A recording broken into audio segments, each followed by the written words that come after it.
자, 이제 2교시 강의를 시작하겠습니다. 아까 우리가 살펴본 1교시에서 살펴본 중국 경제의 고도 성장인데 표 3-5에 보면 세계 GDP 및 교육에서 중국의 비중 추이가 나타나 있습니다. GDP에 보면 1980년대만 해도 세계에서 차지하는 비중이 2.6%, 교육은 1%도 안 되는 0.9%였습니다. 그러니까 2000년에 오면 GDP는 3.4%, 그 다음에 교육은 3.7% 폭발적으로 성장했었죠. 그 다음에 2004년에 오면 GDP는 4.0%, 교육은 6.3%를 차지했습니다. 지금 2010년대 이후에는 이 GDP나 교육 양 부분에 있어서 10% 이상을 차지하고 있습니다. 그야말로 아까 우리가 중국 경제의 고도 성장에서 폭발적인 성장을 수십 년간 지속적으로 해왔음을 수치적으로도 우리가 잘 확인할 수 있습니다. 그 다음 환경 규제의 강화에 대해서 살펴보게 되겠습니다. 다섯 번째 측면이 되겠습니다. 자, 세계는 이제 잘 알다시피 지금 우리가 코로나19 사태로도 잘 알고 있겠지만 여러 가지 지금 우리가 예상하지 못한 여러 가지 이제 변화들이 많이 나타나고 있습니다.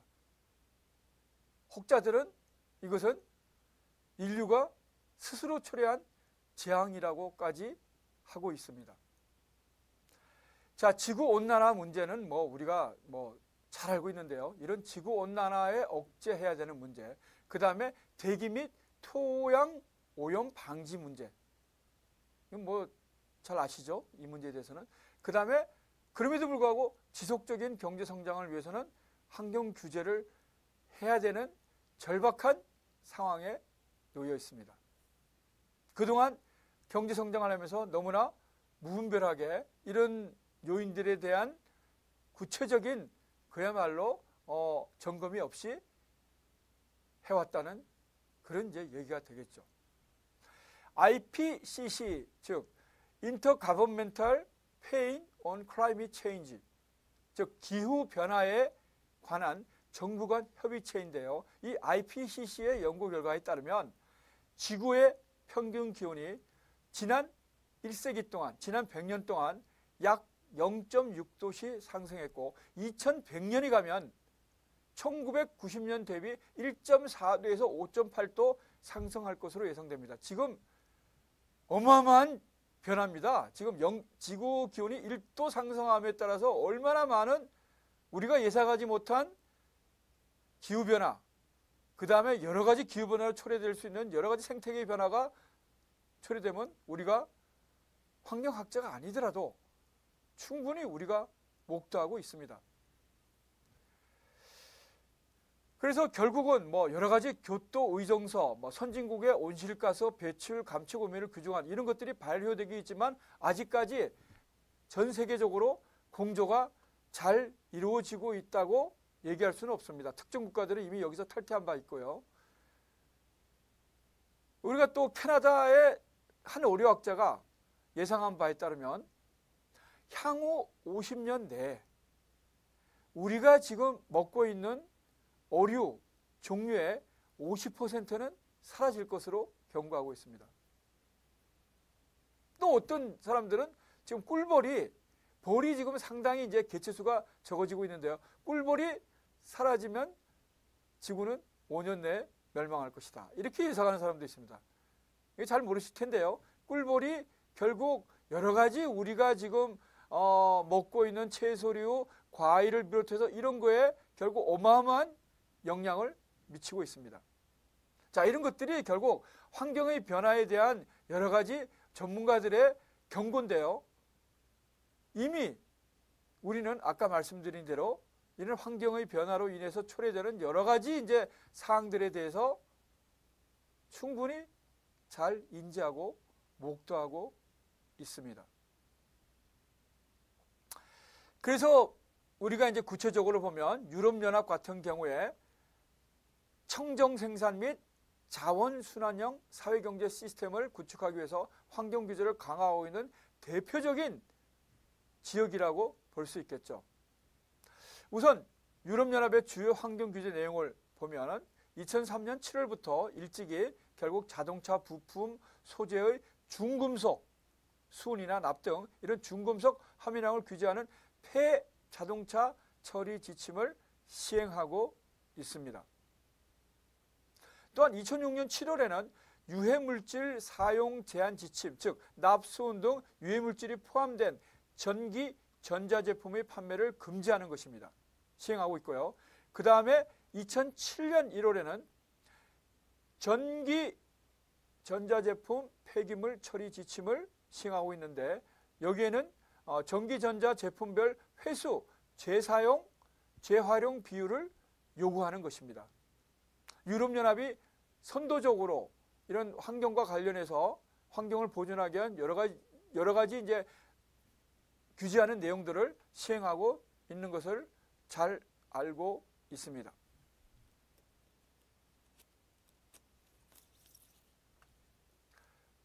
자, 이제 2절로 진행하겠습니다. 2절은 지금까지 우리가 살펴본 글로벌 산업 환경의 변화가 결국 앞으로 어떻게 진행될 것인가 하는 것입니다.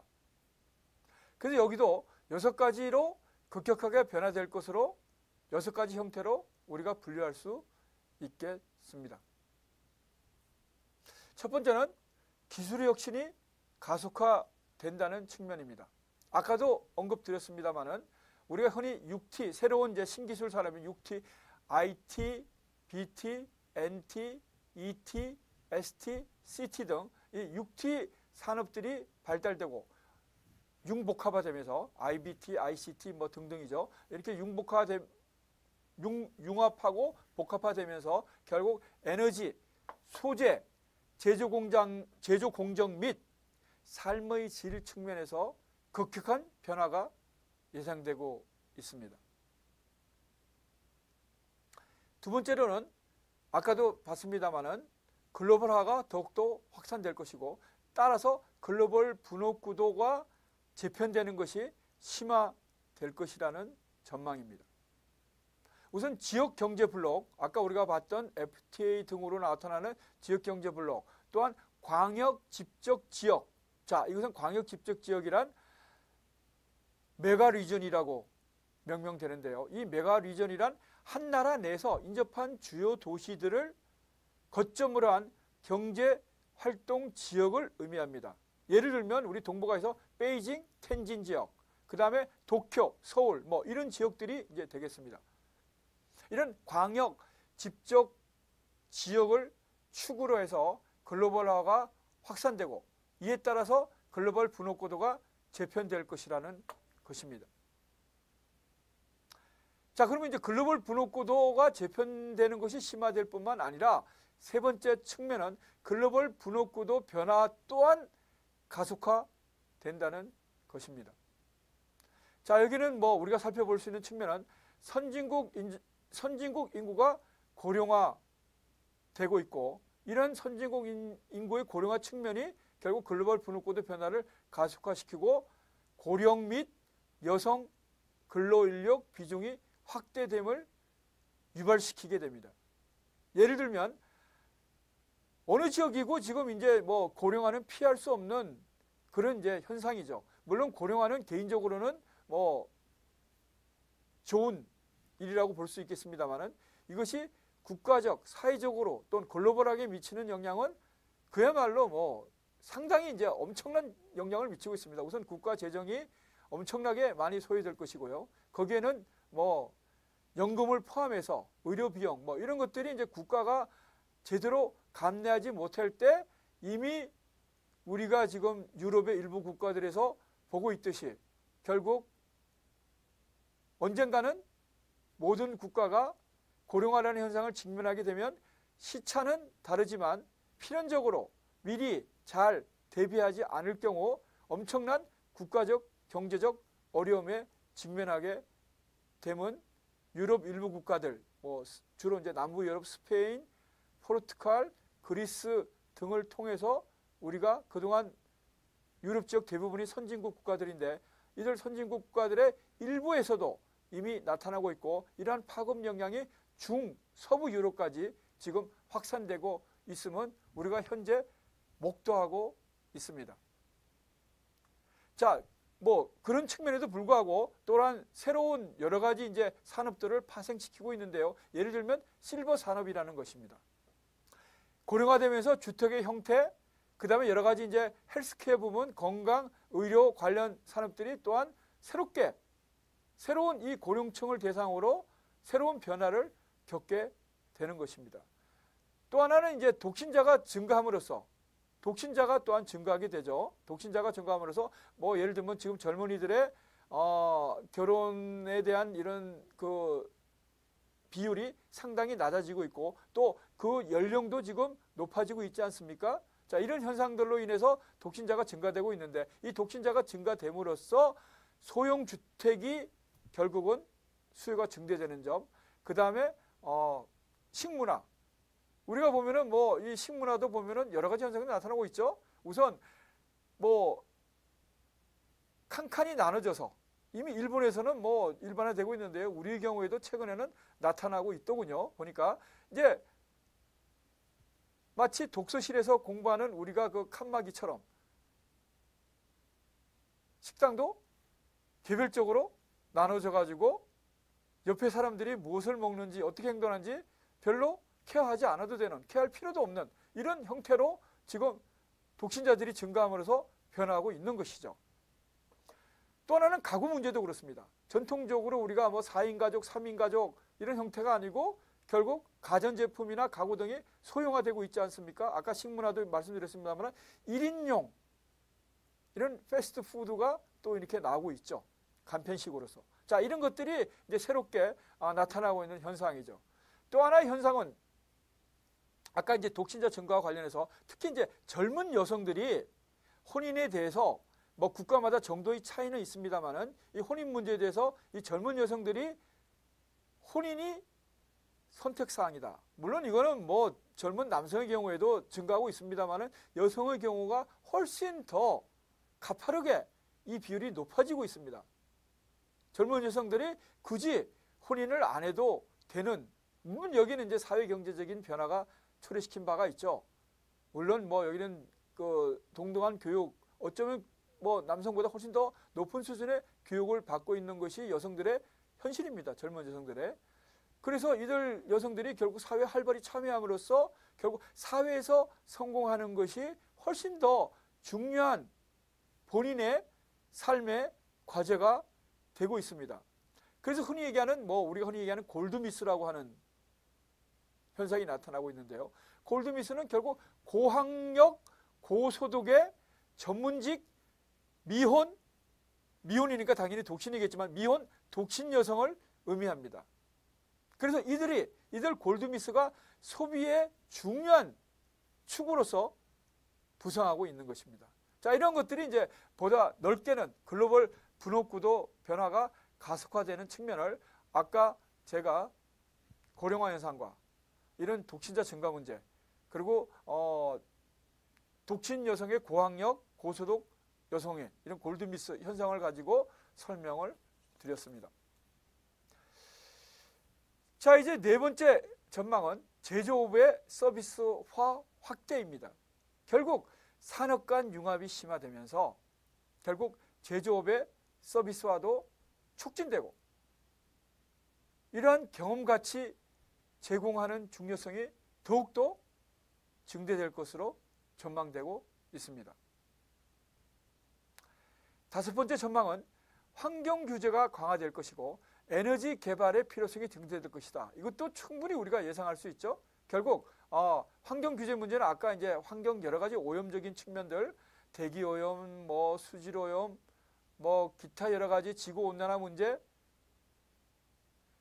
등등이 이제 초래하는 이런 환경 재앙을 미리 막기 위한 그런 규제 강화 문제 충분히 우리가 예상할 수 있고요.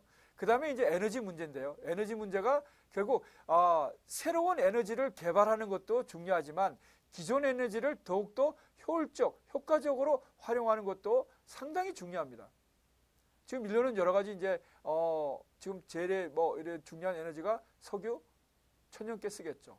때에 따라서는 경제 발전 정도에 따라서 석탄이 주요 에너지 공급원이 되고 있는 나라도 있습니다만은 이제는 가장 이제 석유 천연가스에 많이 의존하고 있는데요. 이런 석유 천연가스도 결국은 언젠가는 고갈이 되는 것이죠. 그래서 이러한 새로운 에너지를 개발하는 그런 뭐 여러 가지 이제 국가마다 과제를 안고 있습니다만은 풍력이나 태양열을 어떻게 하면 잘 활용할 수 있을까라는 것도 결국 중요한 과제가 되고 있습니다. 아직까지는 이제 그 효율성이 상당히 이제 뭐 이 확산되기는 높진 않습니다만은 이제 기술이 개발되면서 이 풍력이나 태양열을 이용하는 효율성도 높아지리라고 생각됩니다. 비용 대비 결국은 우리가 이익이 어떻게 올 것인가 경제적인 측면을 보면 그걸 이제 따지게 되겠습니다만은 어떻든 중차대한 과제가 되고 있습니다. 여섯 번째는 이제 기업의 사회적 책임이 증대되는데요. 자, 요 여섯 번째 변화는 바로 우리가 이어지는 넘버 5 토픽, 다섯 번째 토픽에서 보다 상세하게 설명을 드리겠습니다. 자, 일단 여섯 번째 변화는 기업의 사회적 책임이 증대된다는 것입니다. 기업의 사회적 책임, CSR이라고 하는데요. 우선 CSR은 뭔가 Corporate Social Responsibility의 약자입니다. 자, 이런 기업의 사회적 책임에 대한 요구가 증대되고 있고 또 사회활동이 활발해지면서 결국 기업의 사회적 책임과 관련해서 결국 국제 규범을 만드는 움직임이 확대되고 있습니다. 자, 그래서 이제 정리를 하면요. 글로벌 산업 구조는 세 가지 방향으로 이루어질 것으로 예상하고 있습니다. 첫 번째는 생산이 아웃소싱 되는 것이 보편화될 것입니다. 이 아웃소싱은 외주 생산을 한다는 얘기입니다. 즉 내가 생산할 수 있지만 글로벌 분업 구도가 확산됨으로써 나보다 상대방이 보다 더 경쟁력 있는 제품을 만들 수 있다면 얼마든지 외부에 생산을 의뢰할 수 있다는 것입니다. 이런 현상들이 이제 글로벌 경쟁이 치열해지면서 결국 기업들이 활용할 수밖에 없는 이런 상황에 이제 직면하게 된 것이죠. 두 번째 파트는 고부가 가치 서비스 영역이 확장된다는 것입니다. 우리가 삶의 질을 생각하지 않습니까? 삶의 질을 생각할 때 결국 부가가치 높은 서비스를 받고자 하는 욕망은 누구에게나 존재하는 것입니다. 특히 이제 소득이 높아지면서 삶의 질을 추구하는 그런 욕구는 더 강해지는데 삶의 질을 높이는 그 과정 중에 하나가 우리가 고부가치 서비스화를 받는 것입니다. 이것들이 더욱더 이제 확대될 것이고요. 그 다음에 우리가 아까 고령화되면서 나타나는 새로운 기회, 새로운 사업도 얘기했습니다만은 또 뭐 여러 가지 이제 새로운 여러 가지 신기술이 또한 여러 가지 융복합화되는 그 과정에서도 제가 말씀을 드렸습니다만은 새로운 산업이 성장하고 발전될 것이다. 이렇게 이제 결국은 글로벌 산업 구조가 세 가지 방향으로 전개될 것을 우리가 요약할 수 있습니다.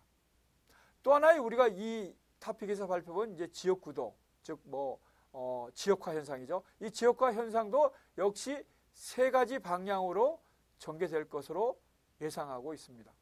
첫 번째는 지역 경제 분력 단위 내에 분업 구조 및 경제 단위 간의 교역이 심화될 것이다. 당연하게 예상되겠죠. 물론 우리가 글로벌화도 진전되면서 또 동시에 우리가 지역화도 진행됨을 살펴봤습니다만은 결국 지역화가 진행된다는 것은 지역 경제 분력 내에 있는 국가들의 교역 및 투자 인력 이동을 자유화함으로써 결국 교육이 심화되게 되면 충분히 예견할 수 있습니다. 또한 개발도상국들의 대규모 경제 발전에 따른 개발도상국들의 대규모 수요 발생에 따라서 개발도상국 시장이 확대되고 또한 대규모 저마진 저개발국 틈새 시장으로의 글로벌 경쟁이 체험되면서 확대되면서 결국 이러한 방향으로 지역 구도는 변화될 것으로 예상하고 있습니다. 결국 이제 최근 코로나19 사태로 인해서 지금까지 우리 지구촌 경제는 한 번도 경험하지 못한 이런 상황에 직면해 있습니다. 따라서 글로벌 경제가 침체가 가속화되고 있는 각국의 금융시장이 지금 혼란 상태를 보이고 있고요.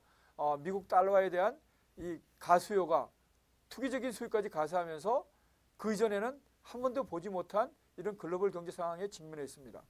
그래서 각국이 이러한 위기를 극복하기 위해서 여러 가지 경기 부양책을 마련하고 있습니다만은 예를 들면 금리를 대폭 인하한다든가 정부의 재정 지출을 증액한다든가 이런 방법을 결국 도입하고 있습니다만은 아직까지는 불투명한 상황입니다. 다만 백신 개발이 조기에 되어서 결국 이 코로나19 사태를 결국 잠재시킬 수 있다면 결국 경기 회복에 대한 가능성은 조기에 경기 회복이 될 것이라는 가능성은 증대되고 있습니다만 현재까지는 여전히 불투명한 상황이라고 말씀드릴 수 있습니다. 자, 이제 네 번째 토픽까지 우리가 살펴봤고요. 그 다음에 이제 다섯 번째 토픽, 아까 말씀드린 기업의 사회적 책임입니다. 이 토픽은 크게 네 부분으로 구성되어 있습니다. 첫 번째 부분은 아까 우리가 기업의 사회적 책임을 CSR이라고 그랬죠. Corporate Social Responsibility. 이 CSR의 중요성입니다. 두 번째는 CSR과 기업 성과 간에 어떠한 관계가 있는가 하는 이제 상관관계를 살펴보는 것입니다. 세 번째 파트는 CSR의 우수 기업 사례에 대해서 살펴보겠습니다. 이제 네 번째는 마지막으로 이러한 CSR이 결국 우리 기업들에게 어떠한 의미 있는 시사점을 제공하는 것인가 하는 시사점을 살펴보도록 하겠습니다. 자, 이제 첫 번째로 CSR의 중요성입니다. CSR의 중요성, 즉, 자, 일단 지속 성장 가능 기업이 돼야 되겠죠. 어떤 기업이든지 단기간에 경영 활동을, 비즈니스 활동을 종료시킬 수는 없지 않습니까? 기업은 이제 영속해서 가야 된다는 것이 기업의 목표가 아니겠어요? 그것도 지속적으로 성장하면서. 자, 이러한 어느 기업이나 결국 공통적으로 안고 있는 그런 목표가 될 텐데요. 이런 지속 성장 기업의 조건은 무엇일까요? 자, 이것이 결국 기업의 사회적 책임하고 밀접하게 연결시킬 수 있다는 것입니다. 우선 기업의 사회적 책임이 결국 기업 경영에서 차지하는 비중이 점차 증가하고 있습니다. 자, 예를 들어보죠. 매출, 굉장히 중요하죠. 기업에 있어서. 호감도, 이건 뭐 기업뿐만 아니라 국가, 개인 뭐 다 해당되는 얘기입니다. 브랜드 파워, 자, 어떤 기업의 제품이건 기업 그 자체이건 국가건 개인이건 나타내지는 이미지가 있습니다. 그 이미지의 가치, 그걸 이제 우리가 다른 말로 보면 브랜드 파워, 브랜드 가치라고 하는 이 브랜드 파워. 그 다음에 비슷한 내용이겠습니다만 명성, 레퓨테이션, 이 명성이 있습니다. 이 명성 이런 것들은 자, 앞에서 살펴본 매출, 자, 이런 거는 유형 자산이죠. 우리가 이제 그야말로 수치적으로 알 수 있지 않습니까? 다만 호감도, 명성, 자, 이거는 우리가 이제 계량적으로 알기 힘듭니다. 대체적으로 우리가 어떤 정도는 알 수 있습니다만, 다만 이제 브랜드 파워는 브랜드 이 가치를 그야말로 측정하는 기관들이 있습니다. 그래서 우리가 절대적인 그런 어떤 양보다는 자, 이제 순위 정도는 우리가 이제 충분히 이제 참고적으로 파악할 수 있는 그런 이제 일부 계량화 정도까지는 나와 있습니다. 자, 어떻든 지금 살펴본 매출, 호감도, 브랜드 파워, 명성과 관련해서 유무형 자산, 유형자산, 무형자산 이런 가치 증대에 기하는 데 있어서 이 지금 우리가 살펴보는 제 다섯 번째 주제인 이 기업의 사회적 책임이 상당히 지금 살펴본 여기에 유무형 자산에 영향력을 끼치고 있다는 것입니다. 자, 콘사라고 있는데요. 세계적인 사회적 책임 경영 컨설팅 업체입니다. 콘사, CONE. 콘사의 조사 결과에 따르면 자, 가격이 동일할 경우에 기업이 생산한 제품의 가격이 동일할 경우에 결국 사회적인 책임을 성실히 수행하는 기업의 제품을 구매하겠다는 응답이 설문조사 결과 2004년에는 86%로 나타나서 1993년보다 무려 20%포인트 상승한 것으로 나타났습니다. 그만큼 1993년에 비해서 2004년, 지금 뭐 2020년입니다만 지금 모처럼 훨씬 더 이런 기업의 사회적 책임에 대해서 글로벌 소비자들이 중요하게 생각하는 그 정도가 훨씬 더 강하게 나타나고 있음을 알 수 있습니다. 2교시 강의는 여기서 마치겠습니다.